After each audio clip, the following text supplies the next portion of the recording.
저는 가끔씩 이런 질문을 던져봅니다. 예수님이 나를 어떻게 생각하실까? 이 질문은 제가 주님 앞에 허물이 많을 때, 우리 주님께 죄송하고 미안하고 주님 기쁘게 하지 못할 때에 하는 질문입니다.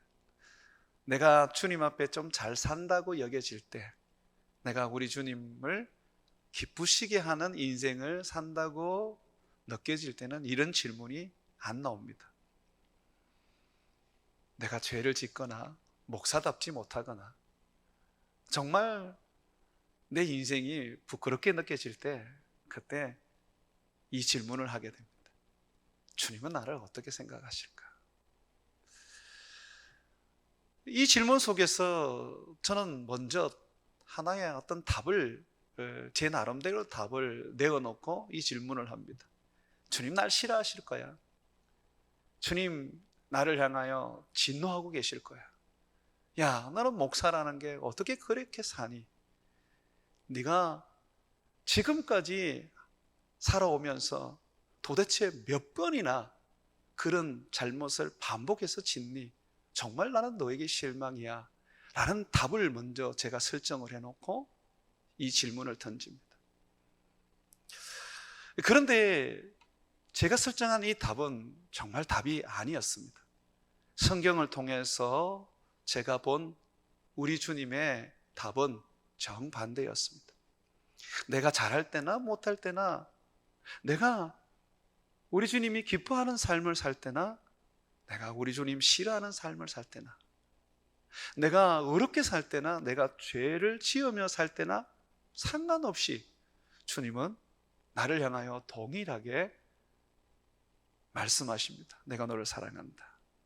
나는 너를 떠나지 않는다. 우리는 뭔가를 잘못하게 되고, 뭔가 우리가 죄를 짓게 되면 주님 앞에 벌을 받을 것이라고 생각하고 또 미움을 받을 것이라고 생각을 합니다. 반면에 뭔가 잘하고 또 어떤 부분에 있어서 내 마음도 흡족할 수 있는 그런 어떤 일들을 하게 되면 주님께 상을 받을 것이고 칭찬을 받을 것이라고 생각합니다. 그런데 주님은요, 여러분 잘할 때나 못할 때나 한결같이 여러분 사랑하십니다. 변함없이 주님 사랑하십니다. 제가 예전에 이재철 목사님의 그 간증을 들으면서 의문을 가진 게 하나 있었습니다. 여러분, 이재철 목사님은 이제 은퇴하신 목사님이시죠. 근데 그분은 지금도 굉장한 사랑을 받고 있습니다. 신학생들에게 가장 닮고 싶은 목사이시고요, 또 교인들에게 가장 존경받는 목사이기도 합니다. 그분은 어릴 때부터 어머니의 그 신앙의 지도를 받으면서 믿음 생활을 하셨는데, 그가 자라면서 주님을 떠나서 나이 36이 될 때까지 불신자로 사셨던 분이었습니다. 좋은 학벌을 가지고 있는 이재철 목사님은 반면에 술을 좋아하고 도박을 좋아하고 그리고 사람을 좋아하고 세상을 좋아했습니다. 그의 아내는 크리스찬이었는데 이재철 목사님에게 누구보다도 따뜻하고 모든 허물을 덮어줄 수 있는 천사와 같은 사람이었습니다. 그런데 이재철 목사의 그 회심하기 전에 그의 삶은 그의 아내에게는 참 고통이었어요. 아내는 이재철 목사 때문에 자살을 여러 번 생각을 했습니다. 차마 그리스도인이기 때문에 자살을 시도하지 못했지, 이 이재철 목사의 부인은 이재철 목사가 회심하기 전에는 참 고통과 절망과 괴로움 속에 살았던 사람이었습니다. 이 이재철 목사가 회심하게 된 것은 우연히 아내의 일기를 읽다가 아내가 자기 때문에 자살을 생각하고 있다는 글을 보고 충격을 받으면서 자신의 삶을 하나님 앞에 회개하기 시작했던 것입니다. 아내의 일기를 보던 날, 자기 때문에 자살을 시도했다는 그 글을 읽는 날, 이재철 목사는 정말 큰 절망 속에, 큰 고통 속에 눈물을 흘리며 하나님을 찾았습니다. 36년 만에 하나님을 찾은 것이죠.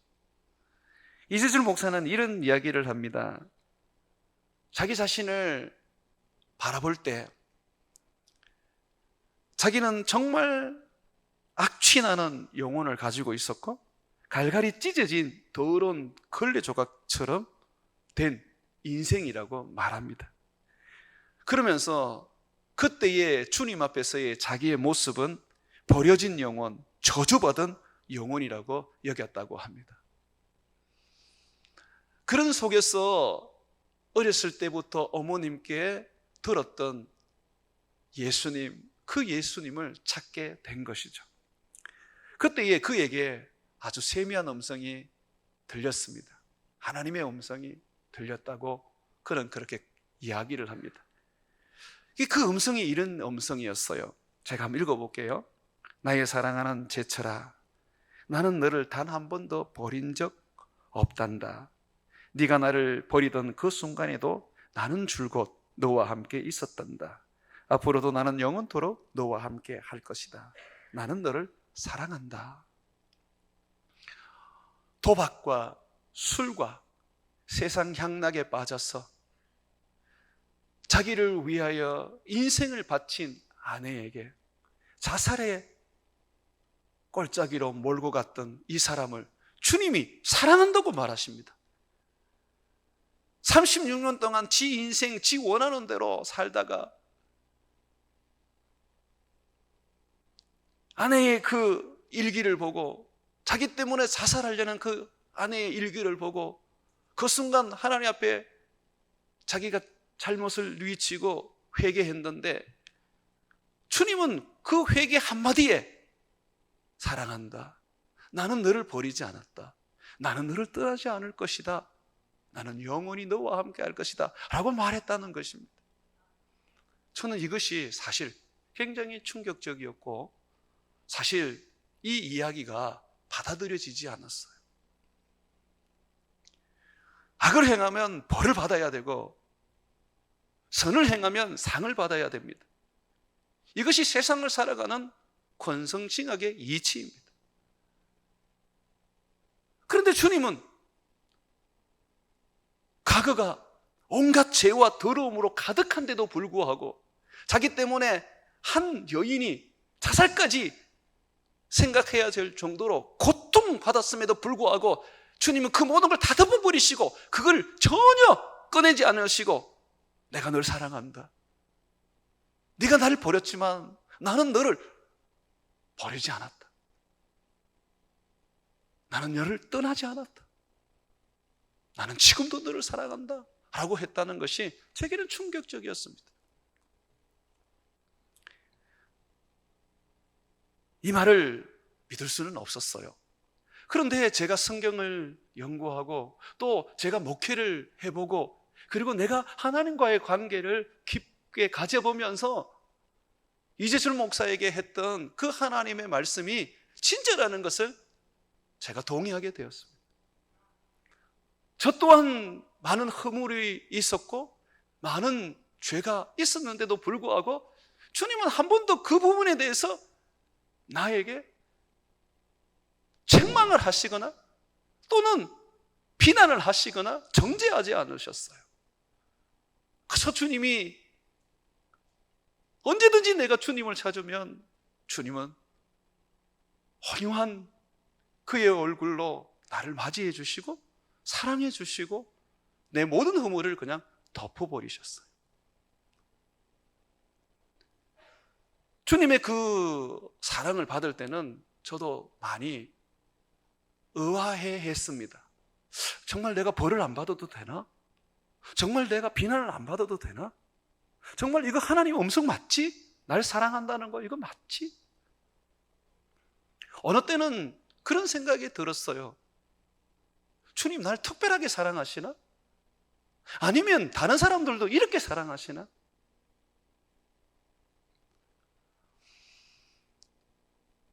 우리가 주님의 그 삶을 돌아보면 주님은 한 번도 죄인들을 정죄하시거나 비난하신 적이 없으세요.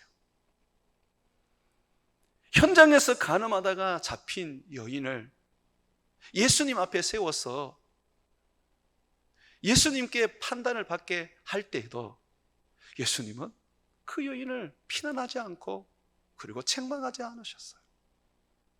도리어 그를 비난하고 정죄하던 사람들을 향해서 말씀하셨죠. 누구든지 죄 없는 사람이 이 여인을 돌로 쳐라. 그 말씀은 아무도 정죄하지 못한다는 것입니다. 죄 없는 사람이 어디 있습니까? 그러면 그 여인을 향하여 돌을 들고 때릴 수 있는 사람은 세상에 없는 거예요. 나중에 예수님이 이 여인에게 뭐라 그랬습니까? 내가 너를 정죄하지 않는다. 다시는 죄를 짓지 마라.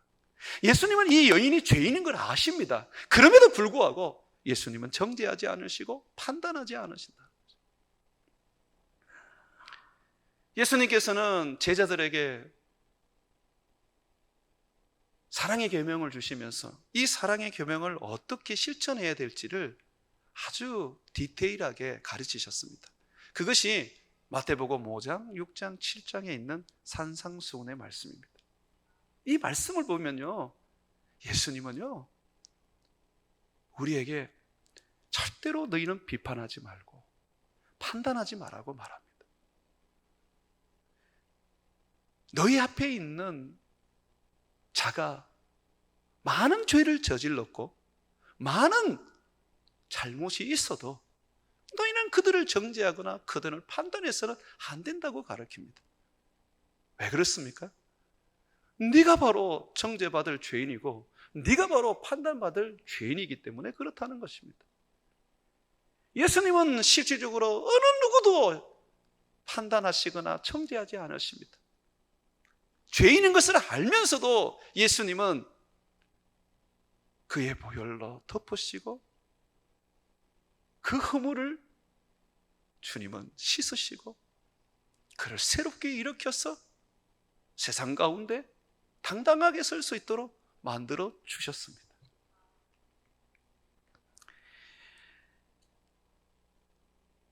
율법을 가지고 살아가면 그 율법은 우리로 하여금 정죄하고 판단하고 비난하게 만듭니다. 그런데 복음을 가지고 살면요, 비난도 없고 정죄도 없고 판단도 없습니다. 예수님의 사랑과 예수님의 그 은혜로 말미암아 모든 허물과 모든 연약함을 덮고 품고 사랑하게 하십니다.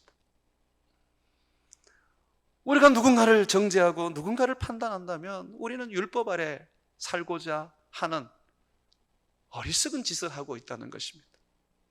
어떤 사람을 만나도 어떤 사람을 봐도 우리가 그들을 귀하게 여기고 그들의 잘못을 비판하고 판단하는 것이 아니라 덮어준다면 그 사람은 예수님의 제자로서 작은 예수로서 이 땅 가운데 살고 있다는 것입니다. 내가 복음 아래에 있느냐 내가 율법 아래에 있느냐는 뭐로 판단할 수 있느냐면 바로 내가 비판하느냐 내가 정죄하느냐로 볼 수 있다는 것입니다.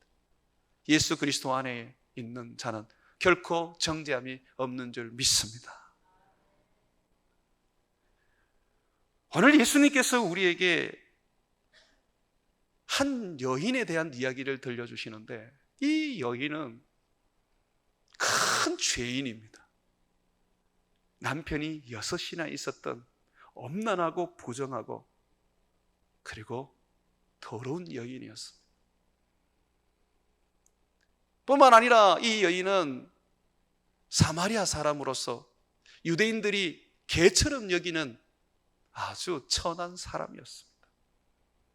그런데 예수님은 이 여인을 소중하게 여겼고 이 여인을 누구보다도 존귀하게 대우해 주셨습니다. 이 사마리아 여인을 향한 예수님의 생각, 예수님의 모습은 오늘 우리가 우리 자신을 바라보는 눈이 되어야 하고 우리들의 형제 자매를 바라보는 시선이 되어야 합니다. 이것이 복음입니다. 사마리아 여인의 이야기를 성경이 싣고 있는 것은 예수님이 죄인을 향하여 어떤 생각을 가지고 계시는지, 우리가 더럽고 부정하다고 여기고 음란하다고 생각하는 사람들에 대하여 어떻게 예수님은 판단하시는지 보여주는 말씀입니다. 예수님께서는 이 사마리아 여인을 만나기 위하여 의도적으로 그 여인을 찾아가셨습니다. 참 놀라운 것은 성경에 보게 되면 니고데모와 같은 당대에 좀 인정받고 세상적으로 좀 권세가 있고 또는 뭔가 배우고 나름대로 의롭게 사는 사람들은 예수님이 찾아가지 않으셨어요. 그들이 예수님을 찾아왔습니다. 그들은 뭔가 자기의 삶에 떳떳함도 있고 내세울 곳이 있었기 때문에 예수님 앞에 나오는 것이 쉬웠을 것입니다.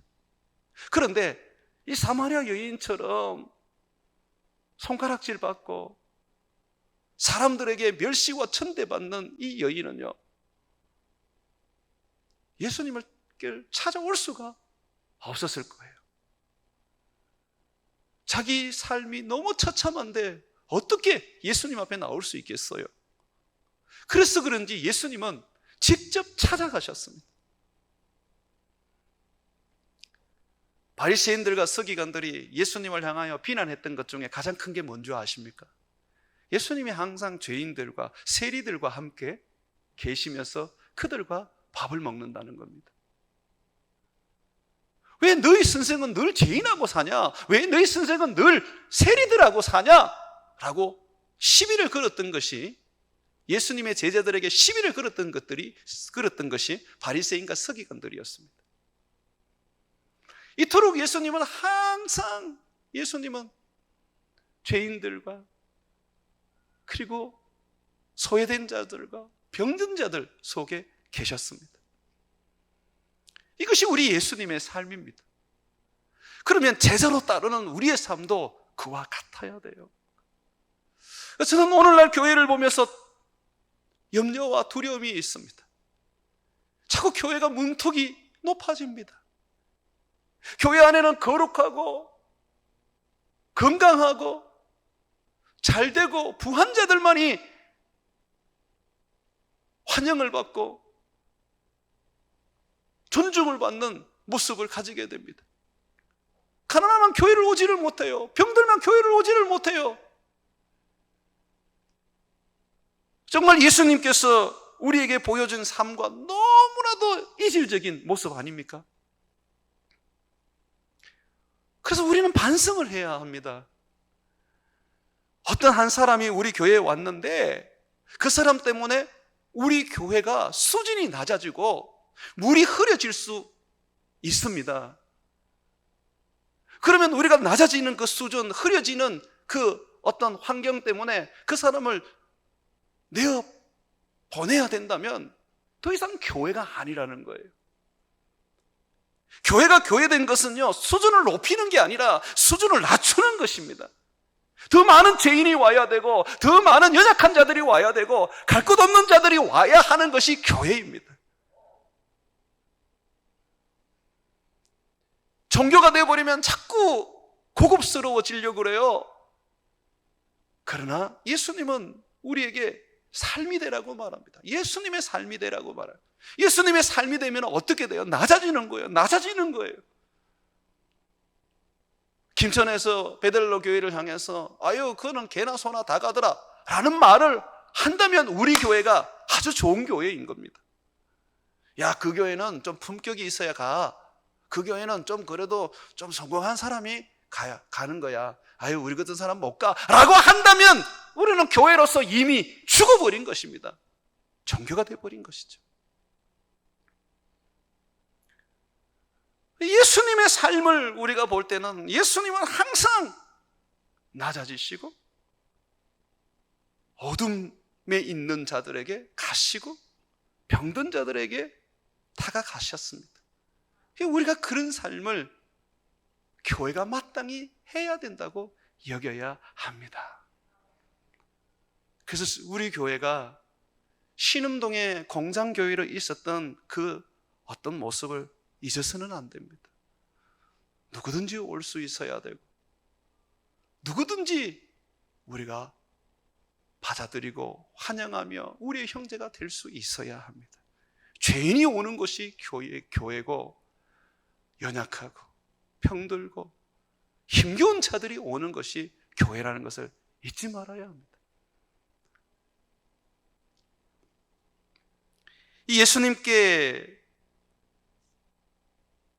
우리가 나아갈 때에 예수님은 우리를 소중하게 여기시고 존귀하게 여겨주십니다. 그렇다고 해서 우리가 죄인이 아닌 것은 아닙니다. 우린 죄인입니다. 주님 아십니다. 우리가 죄인이라는 것을. 그럼에도 불구하고 주님은 우리를 책망하거나 우리를 비난하거나 우리를 향하여 실망하지 않으십니다. 예수님의 제자 베드로, 그는 예수님을 3번이나 부인했습니다. 부인할 때에 예수님을 저주까지 했죠. 그런데 예수님은 이런 베드로를 책망하거나 또는 비난하지 않으셨습니다. 이미 예수님은 자기를 부인할 줄 알고 계셨습니다. 도리어 예수님은 이 베드로를 위하여 많은 시간을 기도드림으로써 베드로가 예수님을 부인하고 거기에서 좌절하고 거기에서 자책감에 빠져서 가룟 유다처럼 예수님을 떠나지 못하도록 그를 위하여 기도해 두셨습니다. 회개하고 돌이켜 다시 새롭게 일어설 수 있도록 예수님을 부인했던 그 죄를 극복할 수 있도록 예수님은 기도해 주셨습니다. 그런 예수님, 그 예수님이 오늘 이 사마리아 여인을 향해서도 동일하게 보여주고 있습니다. 여러분, 이 사마리아 여인은 남편이 6이나 있었고 이 여인은 사마리아에서도 사람들의 외면을 당했던 참 이 불쌍한 여인이었습니다. 뿐만 아니라 이 여인은 사람들 속에 들어갈 수 없었던 그런 외톨이였고, 그러면서도 이 여인은 또한 자기 스스로 어떤 인생을 바꿀 수 있는, 변화시킬 수 있는 삶을 시도할 수도 없었습니다. 이 여인을 예수님이 만나러 가십니다. 여러분 3절 4절 한번 보십시오. 유대를 떠나사 다시 갈릴리로 가실새 사마리아를 통과하여야 하겠는지라. 예수님께서 가버나움에 계시다가 유월절을 맞이해서 예루살렘과 유대에 가서 복음을 전하셨습니다. 그리고 이제 여러 달이 지나서 이제 갈릴리로 돌아오는데요, 학자들은 아마 한 8개월 정도를 예루살렘과 유다에서 사역을 하셨을 것이다 라고 추측을 합니다. 상당히 오랜 시간을 예수님이 이 갈릴리를 떠나신 거죠. 자, 이 갈릴리로 이제 돌아가시는데 성경에 보니까 4절에 사마리아를 통과하여야 하겠다라고 말합니다. 이건 무슨 말씀이냐면 반드시 사마리아를 통과해야만 한다라는 것입니다. 예수님의 의지가 담겨져 있습니다. 이 유다에서 갈릴리로 가는 길은 사마리아를 통과하는 길도 있지만 다른 길도 한 2길이 더 있습니다. 또 유대인들은 대부분 이 사마리아 사람들을 혼혈적으로 보고 또 이들의 종교를 이단으로 보기 때문에 이들과 함께 하는 것을 되게 꺼립니다. 심지어 사마리아 땅을 밟고 가는 것도 부정하다고 여기고 더럽다고 느껴서 이 사마리아 이 땅이 아닌 다른 길로, 그 길이 좀 멉니다. 그래도 그 길로 예루살렘과 갈릴리를 왕래했었습니다. 근데 예수님께서는 다른 어떤 선택의 여지가 없이 그저 이 사마리아 땅을 통과해야 되겠다고 오늘 우리에게 말해주고 있습니다. 왜 그렇습니까? 왜 반드시 이 사마리아 땅을 통과해야만 합니까? 우리가 이 말씀을, 이 뒷부분을 읽어보면 결국은 뭡니까? 이 사마리아 여인을 만나기 위한 것입니다. 예수님은 이 사마리아 여인을 구원하는 일을 위하여 이 사마리아 땅을 통과하는 것입니다. 그리고 이 사마리아 여인을 만나서 복음을 전해서 이 여인을 거듭나게 하는 것은 하나님 아버지의 뜻이었습니다. 요한복음 4장을 한번 보십시오. 34절입니다. 34절에 보게 되면 제자들이 예수님께 양식을 좀 구해왔는데 예수님께서 그 양식이 아니라 자기에게는 진짜 양식이 있다고 말합니다. 한번 보십시오. 나의 양식은 나를 보내신 이의 뜻을 행하며 그의 일을 온전히 이루는 이것이니라. 아버지의 뜻을 행하고 아버지의 뜻을 이루는 것이 내 양식이다. 지금 예수님은 사마리아 여인을 구원하고 사마리아 사람들을 전도하는 것이 아버지의 뜻, 아버지의 뜻을 이루는 일이라고 말합니다. 그것이 예수님의 양식이라고 말해요. 예수님은 지금 사마리아 땅을 통과 이제 하셔야 된다고 말씀하시는데 그것은 사마리아 여인을 만나기 위한 것입니다. 이것은 아버지께서 예수님에게 요구하신 아버지의 뜻입니다. 사마리아 여인을 사랑하시고 사마리아 여인을 구원하시고 사마리아 여인을 정죄하지 않은 예수님, 그것은 곧 아버지의 마음이고 아버지의 뜻이라는 것입니다. 구약은 율법 시대이기 때문에 모세를 통해서 죄에 대하여 정죄하셨습니다. 그러나 이제는 은혜의 시대이기 때문에 예수님이 이 땅에 오신 이후로부터는 하나님도 정죄하지 않으십니다. 죄인이 아니라는 게 아닙니다. 죄인 맞습니다. 예수님이 이 여인에게 남편이 6이나 있다고 말씀하셨습니다. 예수님 다 알고 계십니다. 이 여인도 나중에 동네 사람들에게 가서 뭐라 그럽니까? 예수님이 내가 행한 일을 다 말했다. 내 죄를 예수님이 다 알고 있더라. 와서 이 예수님을 한번 봐라 라고 말했지 않습니까? 예수님은 이 사마리아 여인이 죄인인 걸 아십니다. 그럼에도 불구하고 예수님은 이 여인을 지금 만나기 위하여 사마리아로 가시는 겁니다.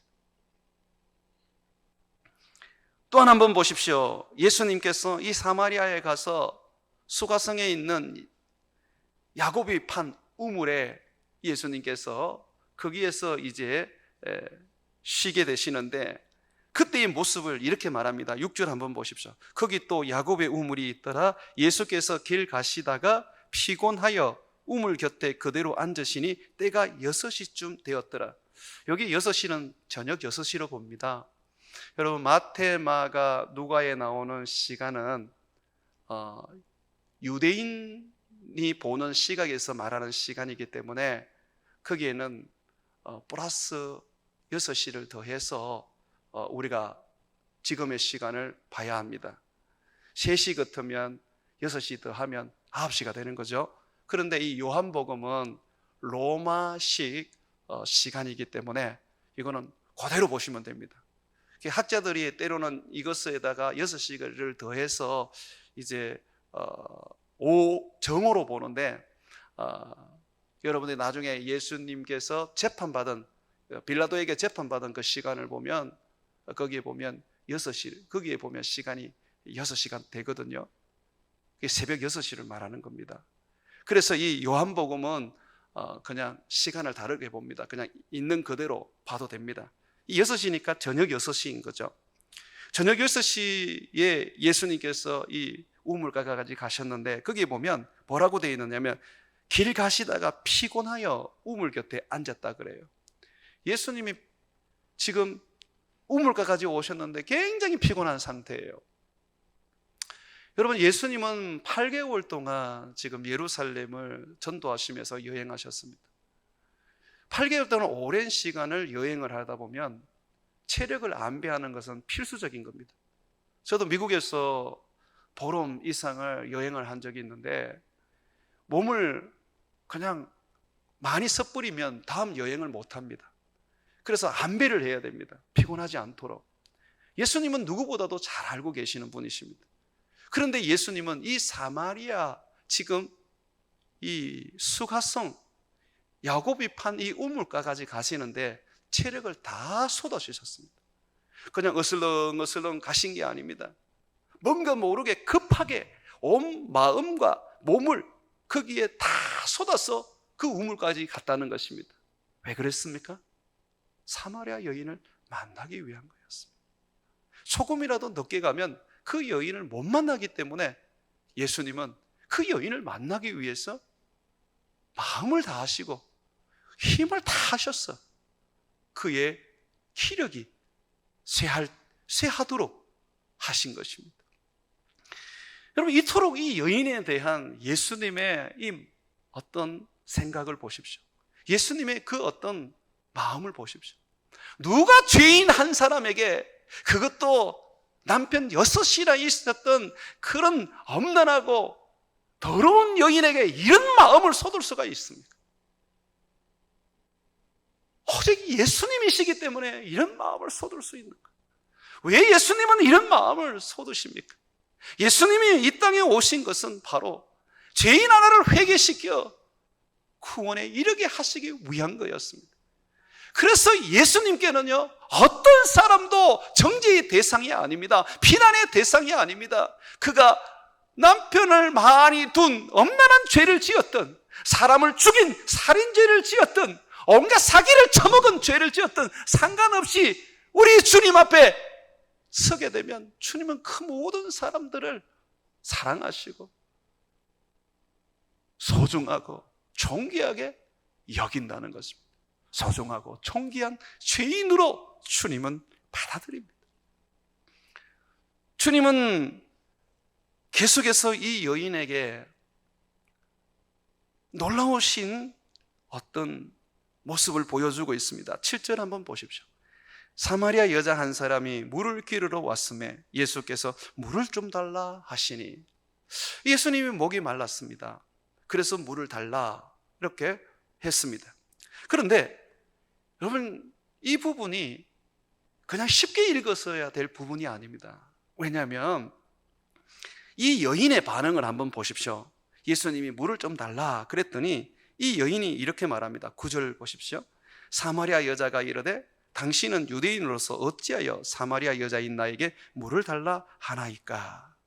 이는 유대인이 사마리아인가 상종하지 아니함이라. 당시의 유대인들은 사마리아 사람을 개처럼 여기고 저주받은 인생으로 여겼습니다. 그런데 예수님께서 지금 이 사마리아 여인, 그것도 이 사마리아 사람 중에서 여자를 예수님께서 지금 대하시는데 존중하시고 그리고 귀하게 대하십니다. 예수님은 이 여인의 마음을 열어서 이 여인과 말씀을 나누고 싶었습니다. 그녀에게 복음을 전해야 되는데 예수님은 그 여인을 억압을 하거나 또는 그 죄를 드러내어서 그 여인으로 하여금 부끄럽게 하거나 또는 이적과 기적을 행해서 그 여인으로 하여금 뭔가 어떤 놀라움을 가지게 하셔서 예수님이 복음을 전하도록 하신 게 아닙니다. 예수님은 이 여인에게 어떻게 하셨습니까? 예수님은 이 여인에게 도움을 청했습니다. 나 물 좀 줄 수 있어요? 나 물 좀 주세요.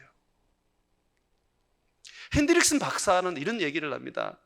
사람에게 호감을 사기 위해는 두 가지 방법이 있다. 하나는 내가 그 사람에게 도움을 주거나, 아니면 하나는 내가 그 사람에게 도움을 받거나, 그렇게 할 때에 우리는 호감을 살 수 있다.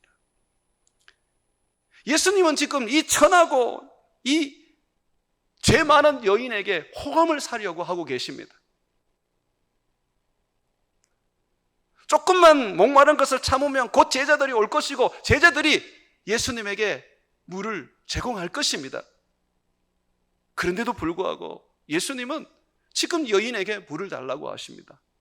왜요? 예수님은 지금 이 여인에게 호감을 사고자 하는 겁니다. 이 여인 마음에 문을 열어주려고 합니다. 예수님이 물 좀 달라고 하는 그 이야기를 들었을 때에 이 여인은 깜짝 놀랐습니다. 유대인들은 사마리아 사람들과 상종도 안 하는데 어떻게 당신은 나에게 그렇게 말할 수 있습니까? 나의 도움을 구할 수 있습니까? 그러면서 이 여인은 예수님이 자기에게 대하는 그 존중하는 모습, 자기를 아주 정말 귀하게 대하는 그 모습 앞에 그도 예수님을 높여주기 시작했습니다. 여러분 한번 보십시오. 11절입니다. 뭐라고 말합니까? 주여, 물 끓는 그릇도 없고 이 우물은 깊은데 어디서 당신이 그 생수를 얻게 사옵나이까? 예수님을 향해서 주님이라고 말합니다. 물론 이것은 구세주로서의 주님을 말하는 게 아닙니다. 아주 높여주는, 지금 존칭으로서 얘기하는 겁니다. 자기가 존중을 받았기 때문에 자기도 지금 예수님을 높여주는 것입니다.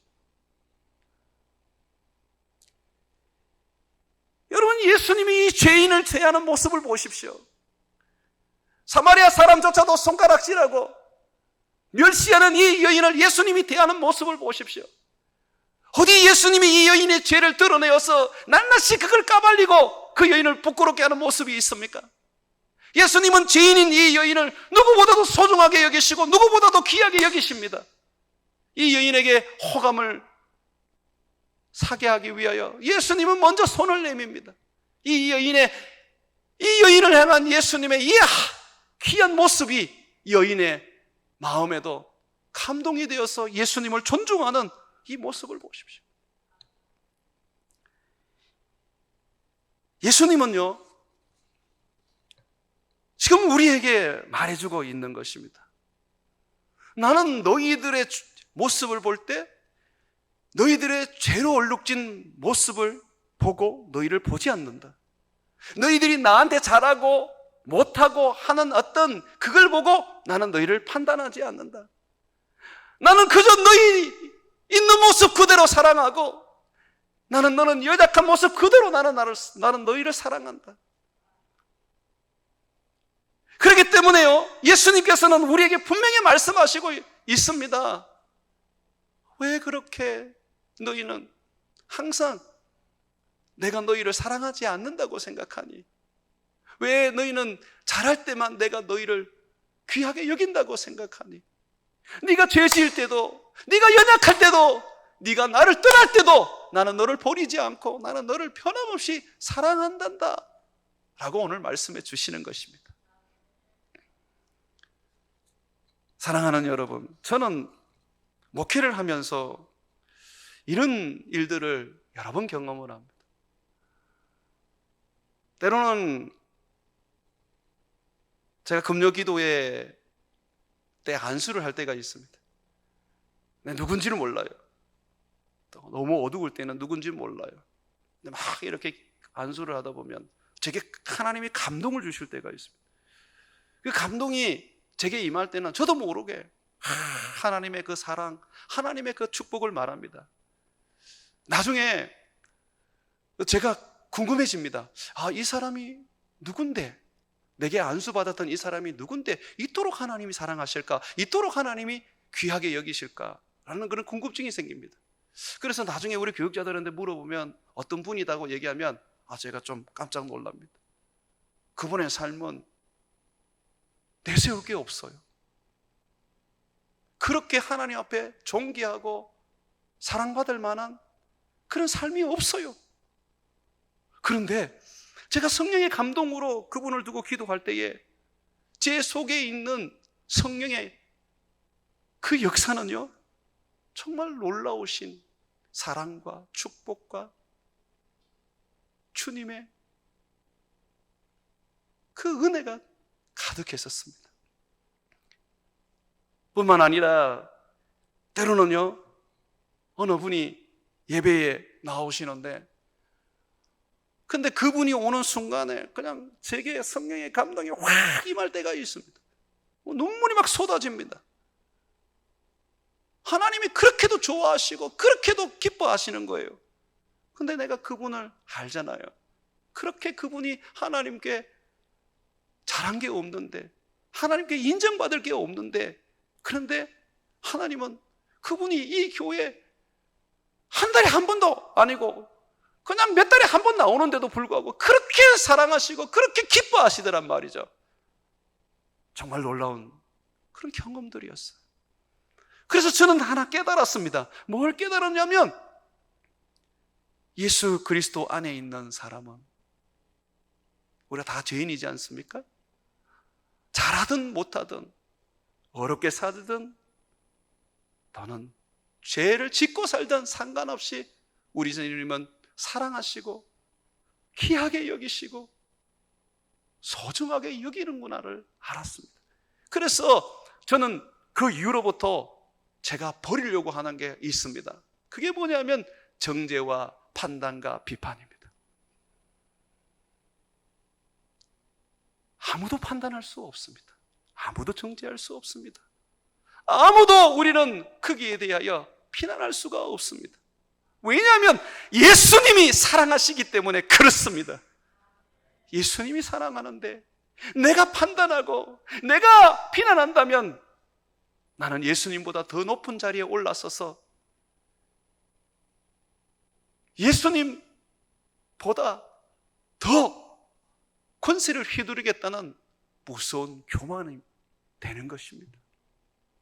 사랑하는 성도 여러분, 오늘 사마리아 여인의 모습 속에서 예수님이 얼마나 소중하게 여기시고 그 여인을 찾기 위하여 예수님께서 달려가시고 그 피곤함을 무릅쓰고 그 여인에게 가서 물을 좀 달라고 그렇게 주님께서 그 여인에게 손을 내미는 것을 여러분 가슴속에 새겨주시기 바랍니다.